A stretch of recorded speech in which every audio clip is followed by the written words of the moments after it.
Eu saúdo a amada igreja com a paz do Senhor. Podeis assentar, queridos. Eu agradeço a Deus por mais esta oportunidade que Ele me concede de estar falando na sua casa. Sou grato a Ele também pela oportunidade de estarmos todos reunidos como um só corpo em sua casa. Sou muito grato a Ele pela vida dos meus pais, da minha família, pela vida do pastor Josué Brandão, a vida do pastor Paulo, pela vida de cada ministro desta igreja, cada diácono, e especialmente pela sua vida, meu irmão, minha irmã que me escuta essa noite. É feriado, é um domingo, amanhã é semana de trabalho, e você está aqui, você veio. Isso já é um milagre, isso já demonstra algo sobre o nosso compromisso com Cristo. Eu sou muito grato a Deus por tudo, e nesse sentido eu faço das minhas palavras as mesmas do apóstolo Paulo na sua carta a 1 Timóteo, capítulo 1, versículo 17, que diz: ao Deus eterno, imortal, Deus único, seja toda honra, toda glória e todo louvor pelos séculos dos séculos. A Ele sou infinitamente grato, e eu gostaria de lhe convidar a abrir a sua Bíblia em Efésios, capítulo 4, versículo 4 ao versículo 6. Como alguns se colocaram de pés, eu vou convidar a igreja a se colocar de pés. Efésios, capítulo 4, versículo 4 até o versículo 6.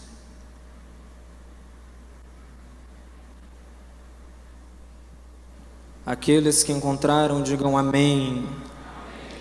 Diz assim: há um só corpo e um só Espírito, como também fostes chamados em uma só esperança da vossa vocação.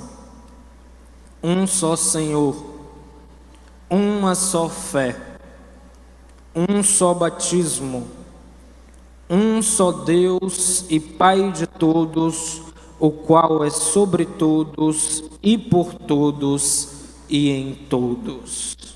Amém? Podeis assentar, por favor. Meus amados, estamos vivendo um momento de muitas incertezas, não só incertezas políticas, mas incertezas morais, e muito se especula, muito se diz sobre qual tendência ou qual rumo as coisas e o mundo está tomando.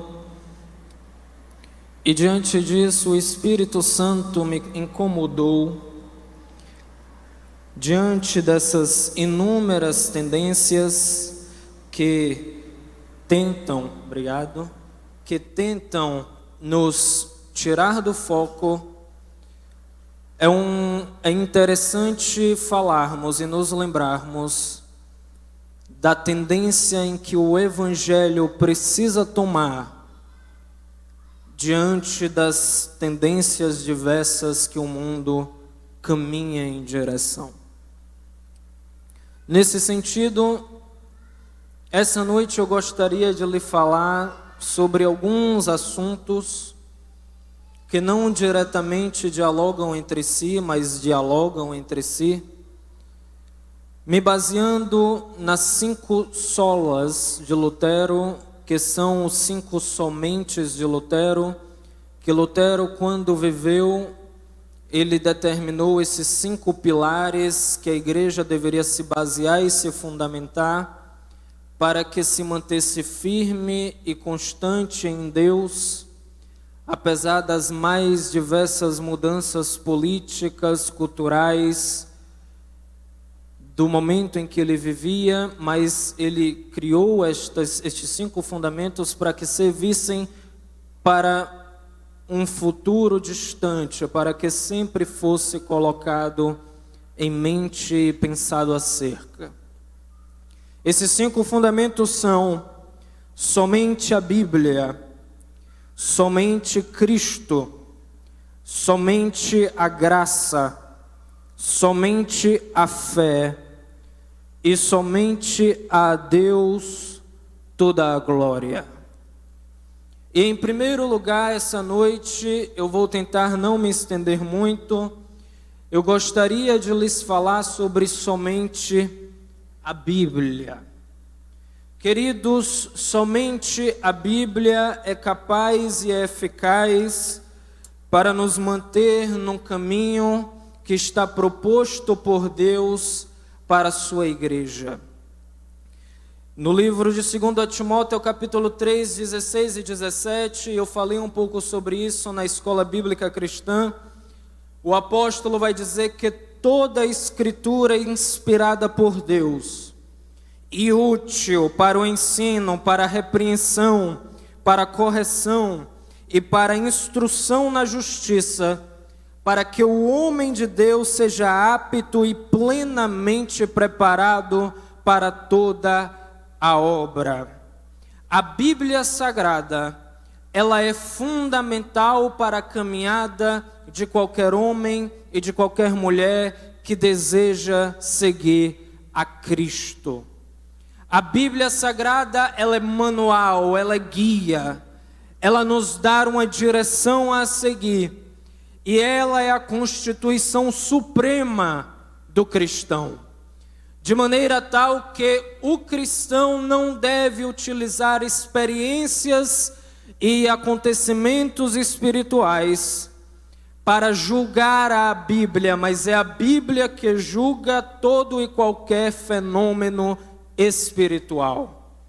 Por isso que tudo que eu falo aqui no púlpito, tudo que eu falarei esta noite, é passível da sua observação se o que eu digo está de acordo com o que a Bíblia diz. Pode ser o maior pregador do mundo, ou o maior pensador teológico, ou até mesmo o próprio Lutero se submeteu a isso quando determinou esse fundamento, que até as suas próprias palavras deviam ser passíveis de observação se a Bíblia as retificava, as comprovava, se ela trazia prova de que o que ele dizia, do que dizemos, realmente é verdadeiro e é eficaz. Só assim um evangelho caminha por trilhas saudáveis. Só assim o evangelho alcança o propósito para o qual ele foi estabelecido. E é por isso que hoje muito se vê desvirtuações do evangelho genuíno. Porque a palavra, a Bíblia Sagrada tem saído de foco, tem saído de centro. O ensino verdadeiro daquilo que Deus inspirou homens a escrever é o único ensino capaz de gerar transformação e crescimento e desenvolvimento espiritual. Por isso, quando você porta a Bíblia Sagrada, você pode ter certeza que você não está portando um livro qualquer, mas você está portando a palavra que é poder para a salvação de todo aquele que nele crê. Então, a Bíblia Sagrada é espada. A Bíblia vai dizer que a palavra é viva e eficaz, e mais afiada que qualquer espada de 2 gumes. Ela penetra até o ponto de dividir alma e espírito, juntas e medulas, e julga os pensamentos e as intenções do coração. A palavra é a única que tem poder de te sondar. É a única que tem poder de alcançar as partes mais profundas do seu ser. Logo, como já disse, é a única que tem poder de transformar. E isso nos ensina algo acerca da situação que estamos passando em nosso país. A palavra tem poder para gerar a mudança que queremos ver, queridos. A palavra tem poder para revolucionar uma nação. O povo de Deus que na Bíblia Sagrada provocou ou sacudiu o mundo, anunciava a palavra e a Cristo Jesus. Você pode ter a sua preferência política que for, o candidato político que for, mas nunca coloque nele a solução para o pecado que se alastra. A única ferramenta que tem poder para suplantar o pecado e aniquilar as obras de Satanás é o Evangelho de Cristo. E nós somos dispenseiros dessa graça, chamados para anunciá-lo. É a palavra.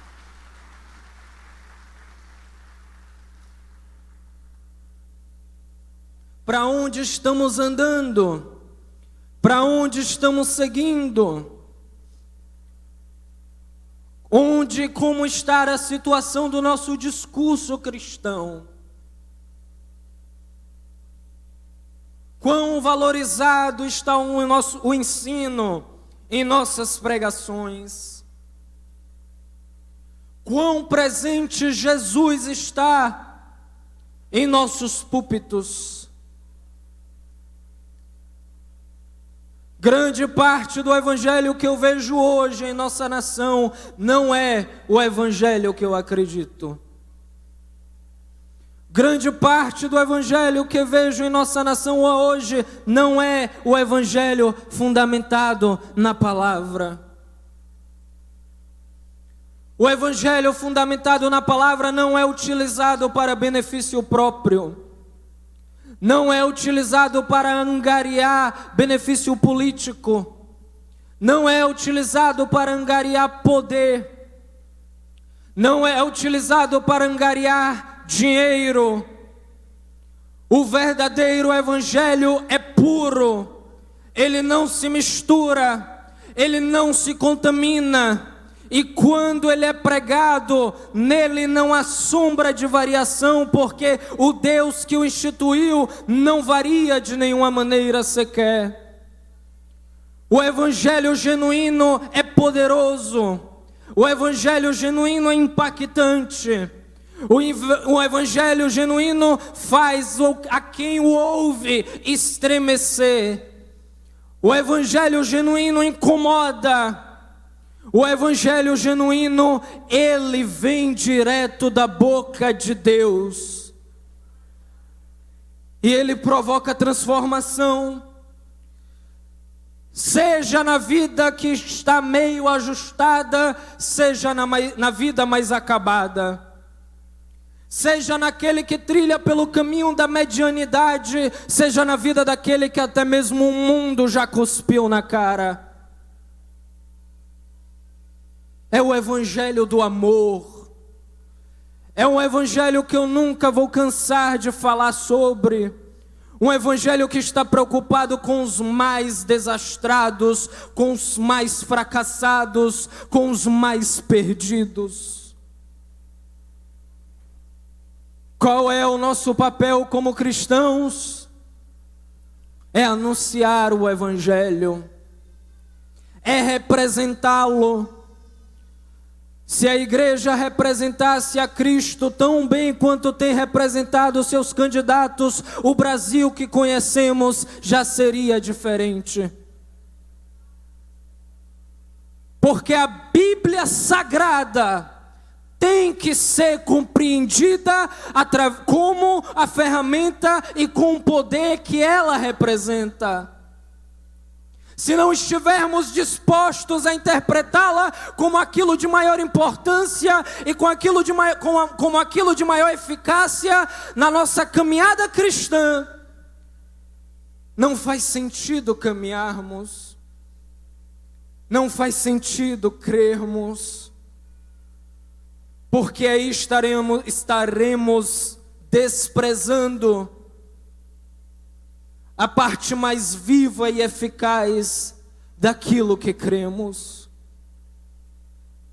Por isso o meu convite essa noite, meu irmão, minha irmã, amigo, amiga que visita, nunca aceite nada aquém da palavra de Deus. Nunca aceite nada que não satisfaz aquilo que Cristo propôs em seu evangelho. Nunca aceite aquilo que é meia boca, que é raso, que é superficial, que massageia teu ego. Se massageia seu ego é porque já fez efeito, e acredite, vamos chegar até o final, e a Bíblia ainda não vai fazer total efeito, porque a caminhada de santidade e de pureza diante de Deus dura até o arrebatamento ou até a nossa morte. Se massageia meu ego é porque não faz mais diferença. Mas eu creio no evangelho que combate. Eu creio no evangelho que aponta as lacunas do homem. Eu creio no evangelho que aponta as nossas fraquezas. Eu creio no evangelho que é apaixonado por Jesus. Eu creio no evangelho que o poder de Deus se manifesta porque o seu povo está alinhado com ele. Esse evangelho precisa retornar ao nosso discurso, ao nosso meio, e aqui eu estou falando de uma maneira geral. Que o evangelho nunca deixe a sua essência, tenha a sua essência deixada para trás, ou sua essência negligenciada. Quando isso for uma realidade, que o evangelho está sendo negligenciado, podemos dar a Deus a maneira como compreendemos a nossa vida cristã.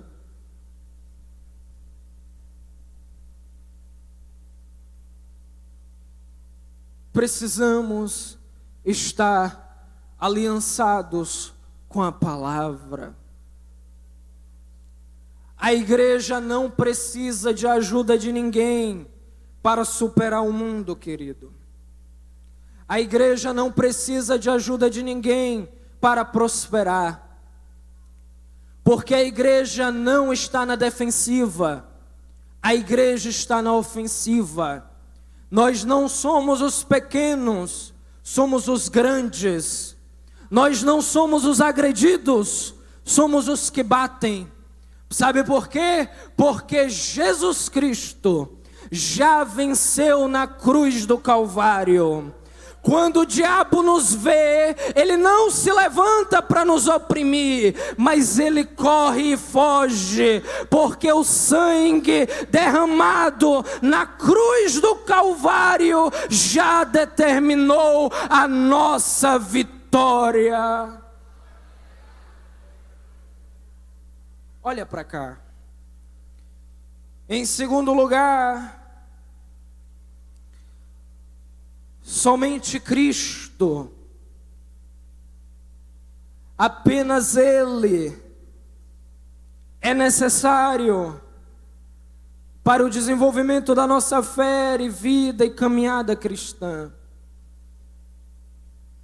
Somente Cristo é necessário para alcançarmos os propósitos que Deus estabelece para nós como igreja e para nós como servos dele. Somente Cristo é o caminho, a verdade e a vida. E isso também tem sido esquecido. Isso tem sido deixado de lado. O amor de Cristo tem sido mal compreendido. O amor de Cristo é para resgatar os perdidos, resgatar aqueles que não foram alcançados. A ferramenta de alcance do mundo é o amor. Por isso eu não entendo o porquê insistimos em doutrinar o mundo. O mundo não fez nenhum compromisso com Cristo, e eu lhe garanto que ele não vai querer fazer se eu quiser doutriná-lo. Porque antes da doutrina vem o amor, antes da advertência vem o sacrifício, antes do alerta vem o sangue derramado na cruz do Calvário. Eles ofendem o Evangelho, eles desprezam a Cristo, eles abominam o que pregamos. E eu vou resolver isso com meu grito, eu vou resolver isso com minha argumentação. Quem sou eu, querido, para tirar alguém do lamaçal do pecado? Eu não sou ninguém, eu saí de lá. Não tenho moral para fazer isso, nem sou digno de fazê-lo. Mas tem um que se fez carne. Ele viveu entre nós por 33 anos e foi crucificado e morto sem pecados. E em tudo ele foi tentado, e é por isso que ele pode ajudar e socorrer os tentados, porque em tudo ele foi tentado e sofreu. Esse sim tem poder para resgatar qualquer um. E o meu papel é não olhar se é X ou se é Y, se pensar assim ou assado. O meu papel é falar de Jesus. O meu papel é convencê-lo de Jesus. Não quis me ouvir, a minha parte eu fiz.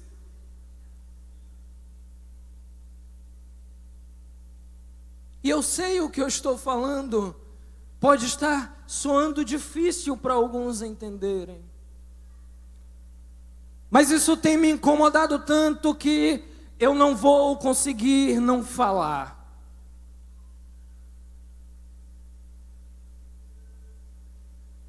Não são leis que vão impedir o pecado de se alastrar, querido.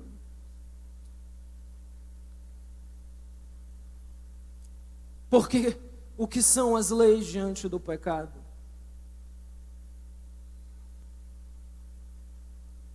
Não vão ser protestos na rua que vão impedir o pecado. Eu estou falando de impedir o pecado. Estou falando de pecado.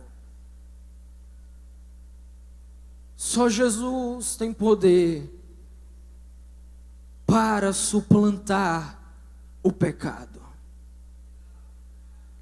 Apenas Jesus pode mudar a situação que estamos vendo se difundir em nossa nação. Porque a inversão de valores, a imoralidade que opera, não são validadas por leis se não antes não tivessem sido validadas pela ação do diabo. O meu combate não é contra o pecador. O meu combate não é contra pessoas. O meu combate é contra o pecado. E como é que resolve o pecado? Jesus. Jesus. Tão simples assim. Jesus. Na Bíblia fala dele várias vezes. Num culto sai da nossa boca inúmeras vezes. A resposta sempre estará em Jesus.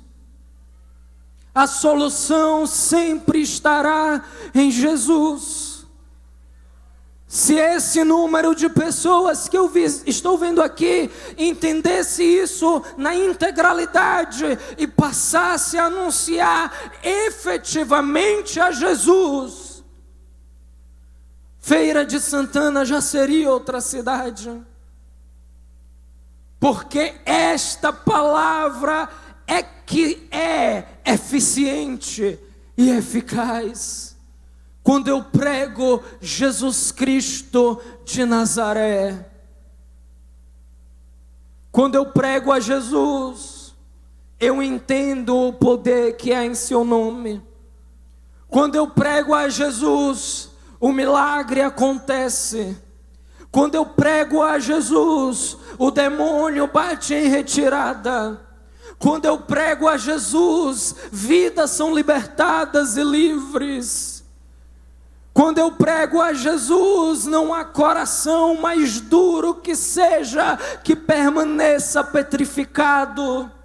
Quando eu prego a Jesus, a palavra e o seu nome perfura o coração como uma espada que transmite o seu amor, a sua graça, o seu poder e o seu sangue transformador. Quando eu prego a Jesus, a situação muda. Quando eu prego a Jesus, algo diferente acontece. Eu preciso crer nisso até o dia da minha morte, e você também, porque neste nome há poder, neste nome há revolução, neste nome há barulho, neste nome há mudança, neste nome há diferença de agir. Jesus, Jesus, Jesus, Jesus, Ele é tudo que precisamos.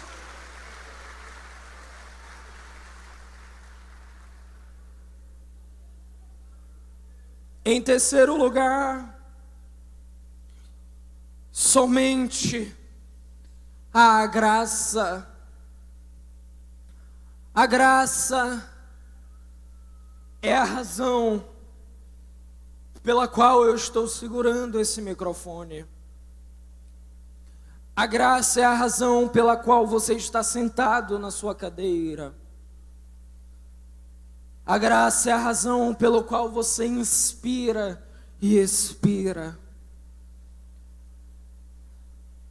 A graça é a razão pela qual você está vestindo a roupa que veste. A graça é a razão pela qual você vai ir para casa, deitar a sua cabeça e dormir. E é a razão pela qual você amanhã de manhã irá acordar.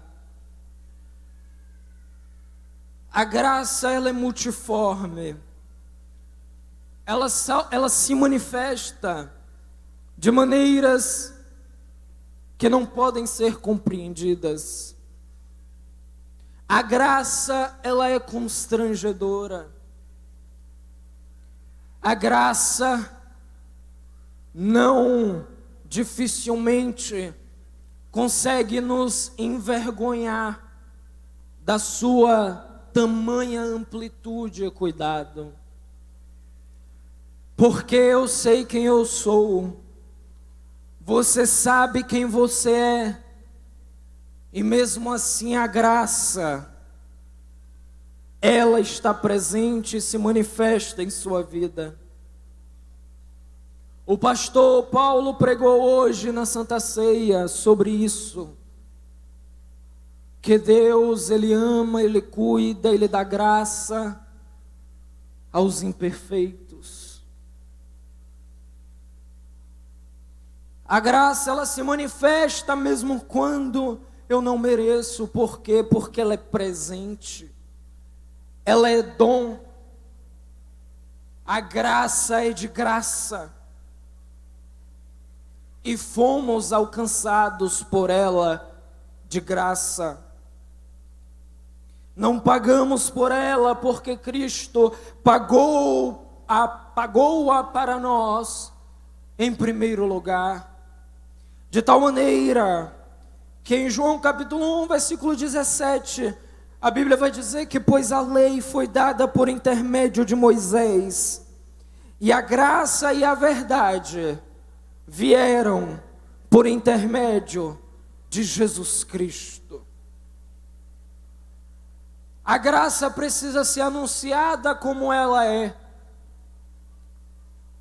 Precisa ser ensinada exatamente da maneira que ela é digna de ser representada. A graça, como já disse, é constrangedora. E isso também tem se perdido. Quando alguém na igreja comete um deslize, peca, enfraquece, seu erro vem a público, nós rechaçamos, não abraçamos. Quando alguma coisa aconteceu no culto que você não gostou, você fica na defensiva, fica agressivo, ofende até. Quando o pastor da sua igreja toma uma decisão que você não concorda, você sai fofocando, falando mal. Você aqui eu estou falando de uma maneira geral, queridos, por favor. Esse tipo de atitude é digna daqueles que ainda não conheceram a graça. Porque a graça ensina que mesmo quando eu erro, Cristo permanece disposto a me amar e a me ajudar. Mesmo quando eu vacilo, é aí que a graça dele se manifesta com maior intensidade em minha vida. A graça ensina que o foco do meu esforço e da minha pregação são os assassinos, os sem-tetos, os estupradores, os ladrões. Não sei se essa palavra existe, mas vou dizer os latrociniadores.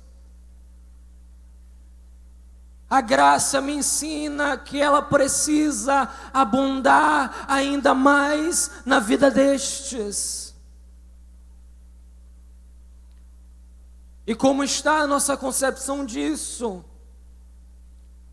Como está o nosso entendimento disso?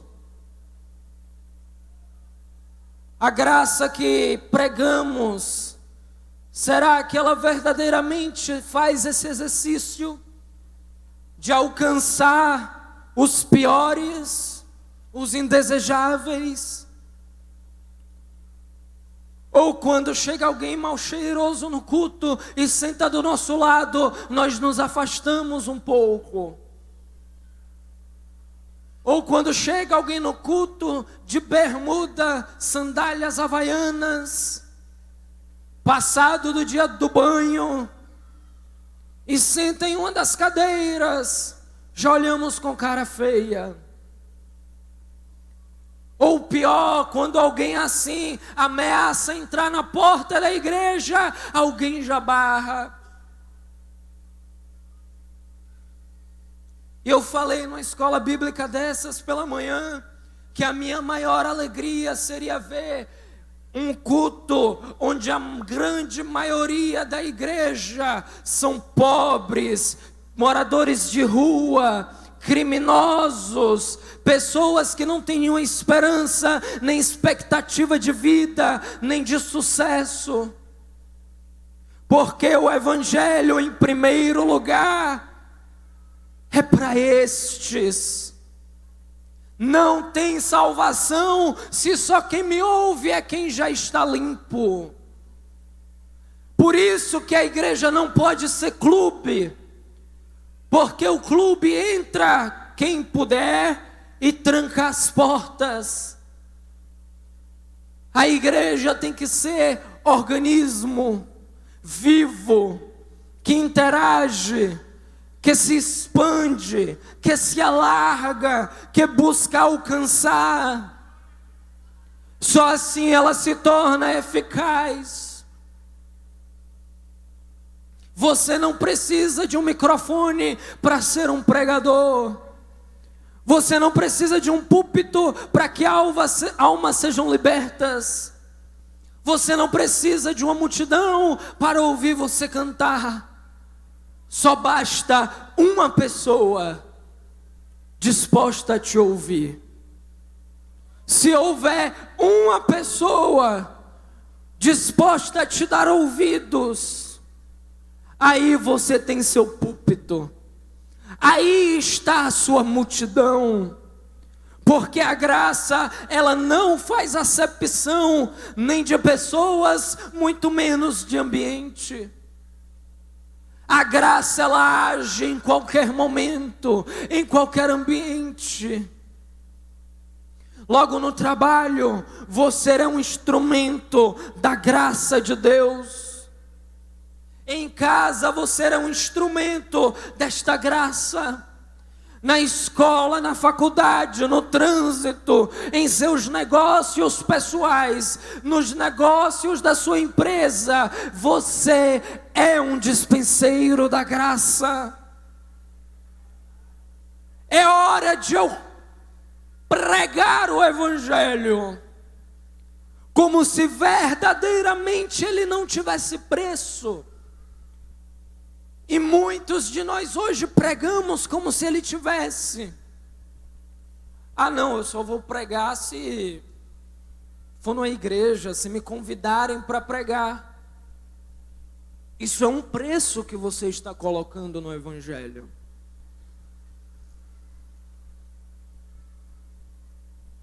Ah, eu não vou falar agora, outro dia. Isso é um preço que você está colocando no Evangelho. A pergunta é: você pediu para ser salvo? Foi você que notou que precisava ser salvo? Não. Foi quando essa graça te alcançou que ela serviu como um espelho das suas fraquezas e pecados. E é por isso que no tópico anterior eu falei o que falei. Seja lá quem for, pode abominar de Cristo, pode falar o que for, pode tentar nos perseguir, nos destruir. Essa pessoa não tem capacidade de entender que ela precisa. É quando a graça chega que um espelho é colocado frente a frente com ela. E ela então percebe a necessidade e a sua carência de salvação. Se entendermos isso, vamos entender que temos a faca e o queijo na mão, queridos, para fazer a diferença, para provocar transformação. Mas infelizmente, ultimamente, temos nos manifestado muito mais como organização do que como organismo. Muito mais como um grupo do que como corpo de Cristo. E aí o nosso discurso, as nossas demandas não são eficazes, porque estão recheadas do nosso discurso intelectual e mental. As minhas palavras não geram espelho frente a frente com ninguém. As minhas palavras, quando fundamentadas em Cristo e em sua graça, aí sim, elas geram espelho na frente do pecador, e ele então entende quanto ele necessita de Cristo. E já para concluir, eu não vou conseguir falar todos, então eu vou falar somente a Deus toda a glória. Deus, queridos, assim como Cristo, assim como a palavra, assim como a graça, assim como a fé, Ele precisa ser o centro da minha adoração a todo instante, em todo o momento. Hoje pedimos muito a Deus e fazemos pouco para Ele. Estamos tão preocupados com o salário no fim do mês, com as contas a pagar, com quanto eu tenho que trabalhar para ser promovido, com quanto eu preciso juntar para comprar o carro dos meus sonhos, com quanto eu preciso juntar para comprar a roupa da marca que eu tanto gosto. Que aí eu peço e peço a Deus, Deus me prospera, Deus abre a porta, Deus traz a solução essa semana, Deus, eu preciso da vitória. E o que é que estamos fazendo para Ele?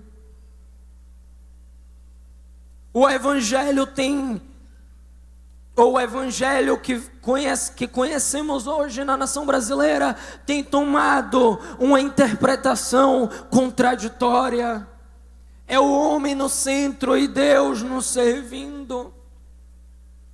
São multidões reunidas atrás do que Deus pode dar, e pouquíssimos dispostos a fazer algo para Ele. Eu tenho dito, a igreja brasileira, infelizmente, é uma igreja bolha, muito tamanho e pouco conteúdo, muitos crentes e poucos cristãos, muita gente que sabe o que é seguir a que sabe o que é seguir a Cristo, e muita gente que só está interessado no que Cristo pode fazer por mim hoje, em como Cristo pode solucionar meu problema. E é exatamente por isso que o Evangelho tem perdido espaço. Porque quando eu paro de fazer para esperar Deus fazer por mim, eu dou espaço para que o diabo ocupe o lugar onde eu deveria estar fazendo algo para Deus.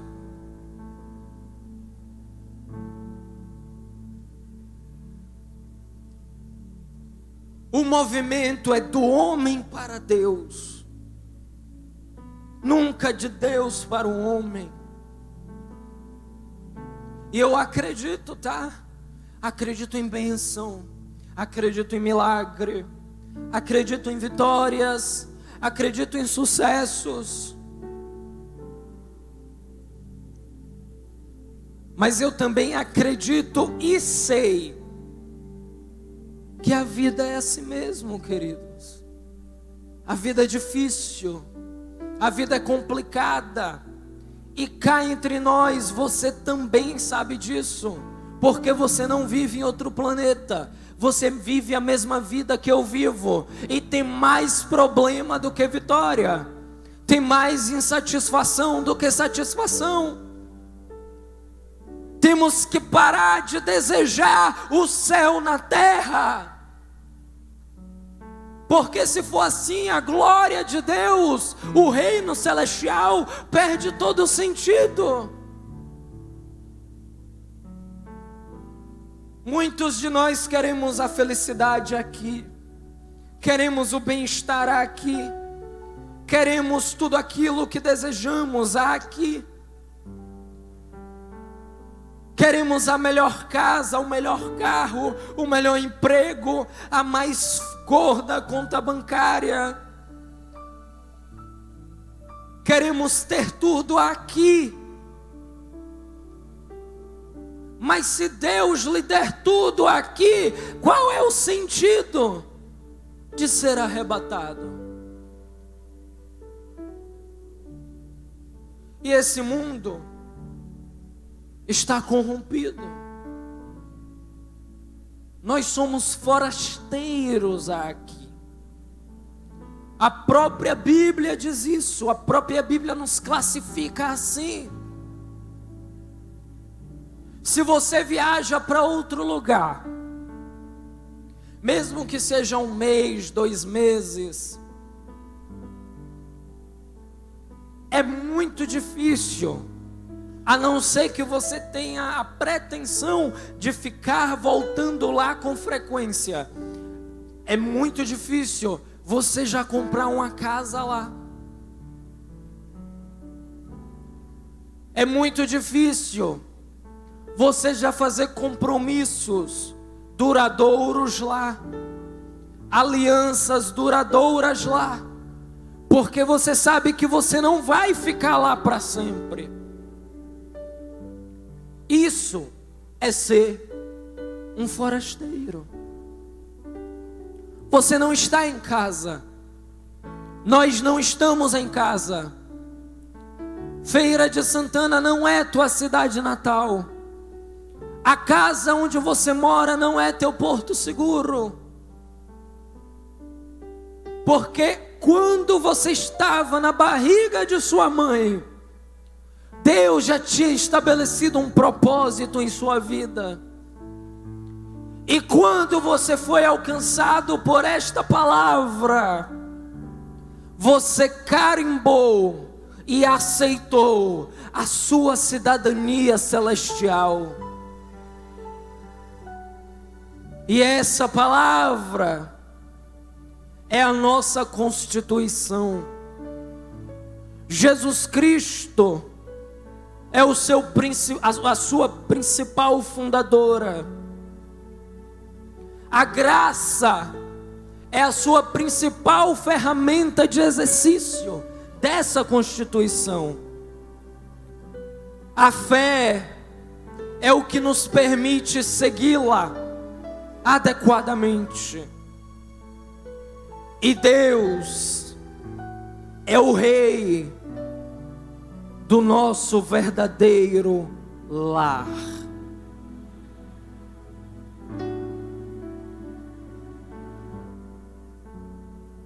Está doendo, está difícil. Entenda que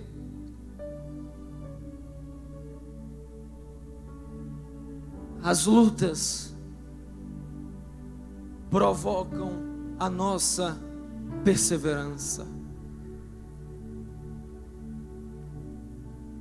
Continue a caminhar. Continue a ir à frente. Se não conseguir andar, se arraste. Se não conseguir se arrastar, role.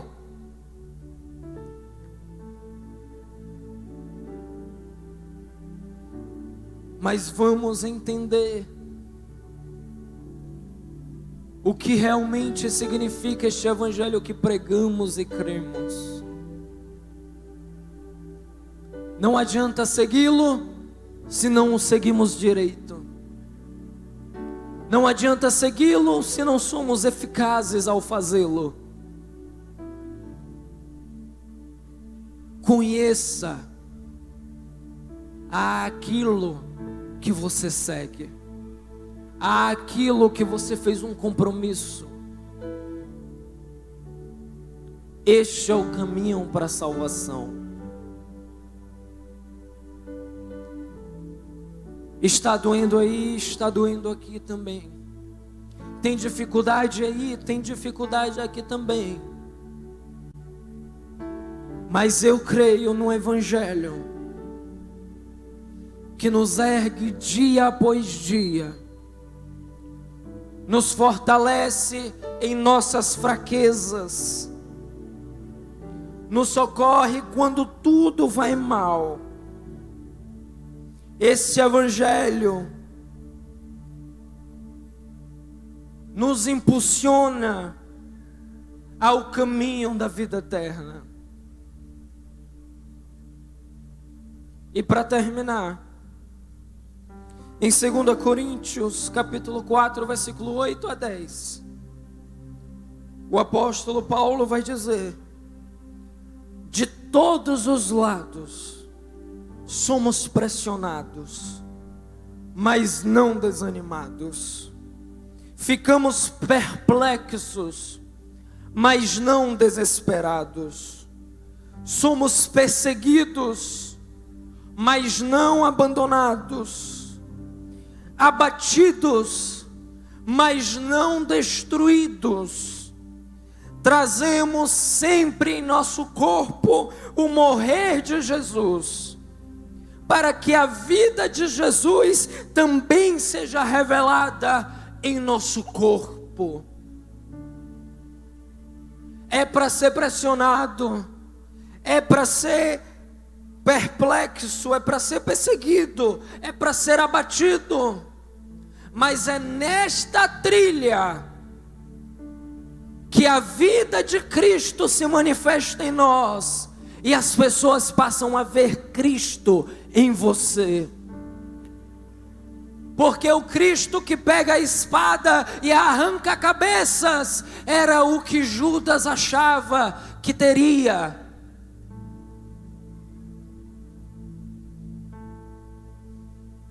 Mas o nosso Cristo é o Cristo do amor. E o amor é a coisa mais poderosa do universo, porque foi com o amor que Jesus Cristo matou a coisa mais perigosa do universo. Jesus Cristo aniquilou o diabo, suplantou o pecado, e hoje somos livres, porque Ele nos amou quando ainda éramos pecadores. Amém? Deus abençoe.